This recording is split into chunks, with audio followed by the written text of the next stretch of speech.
famous YouTube celebrity Colleen Ballinger. She's been facing public criticism after some fans accused her of inappropriate conduct. She was only around 20 years old when videos of her character Miranda Sings parodying a wannabe singer went viral, entertaining adults and kids for years. The Miranda Sings channel featured a response to these claims where she admits she'd made some unwise decisions, but denies doing anything more than oversharing with fans at the start of her career. Many years ago, I used to message my fans, but not in a creepy way, more of a loser kind of way, where I was just trying to be besties with everybody. It's kind of like when you go to like a family gathering, you know, and there's a weird aunt there, keeps coming up to you and going like, "Hey girl, what's the tea?" And you're like, "Ugh." That was me, but in group chats with my fans. It was weird.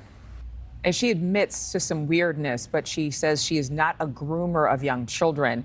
In the past decade, influencers, actors, social media, it's all become a huge market, as you know, and more everyday people, stay-at-home moms, teenagers, they've become overnight celebrities. So we wanted to get the perspective of someone who's been there, who's seen instant fame.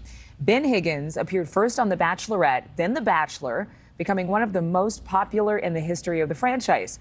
For some these days, that might sound like a dream. He has a podcast now, a coffee company. He's married. And Ben is joining us right now on Morning in America. Thanks so much for being here. Hey, good morning, y'all. Good morning. I love that you said good morning and y'all. At the time that you started this journey, you were an Indiana grad working in software in your early 20s. Just tell people watching at home, what does being internet famous look like from your side of the lens? You know, it's a really weird experience for me because I was on a show that millions of people watch, and I don't really have like a tangible skill set that put me on this show. I was just single and looking and hoping to find somebody one day. And so for me, I went from working in the bottom of a basement of an office building to being in Los Angeles at a mansion with, you know, hundreds of people around me and working on the show in 3 days. And so it was really 0 to 100 when it came to kind of the experience of being on television. You described after The Bachelor finished filming of having a personal crisis. What did you mean by that? I'm actually in Indiana right now, where I grew up. I live in Denver now, and I came back to this spot because I had a breakdown. You have this immediate fame. You get all this attention, you get invited to all these opportunities, you're getting paid just to be yourself.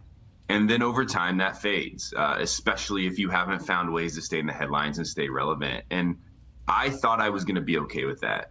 But what happened that year, I wasn't. And I felt like I was losing a piece of my identity as I was losing the attention and the relevancy of others. And I think that's common. I find it pretty common with the people around me, especially the people that come from reality television or do come from social media, because things change and people move on. And usually there's some type of difficulty that comes with it. Yeah, well, difficulty can come in all shapes and sizes. Nobody really prepares you for any of this. I mean, even if they tell you what's going to happen, it's your personal walk. Colleen Ballinger said she tried initially to be everyone's friend, but had to learn how to have boundaries. How have you learned to have boundaries? I think for me, it's mostly setting my intention. You have people that get really upset if they don't get enough time with you, or if they aren't, you know, or if they have big expectations when they meet you, and maybe you don't live up to those because they've thought, you know, you're going to be different.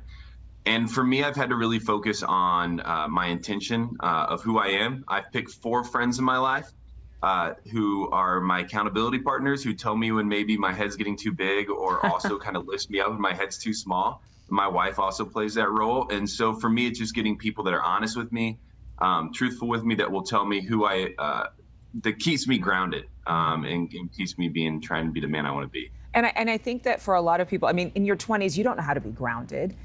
Absolutely not. So when all of this fame comes at you and it's something you might think you wanted, what would you tell other young influencers who are aspiring to be Insta famous or YouTube famous or, you know, traditionally famous, whatever that means anymore, about how to prepare for this journey they're on?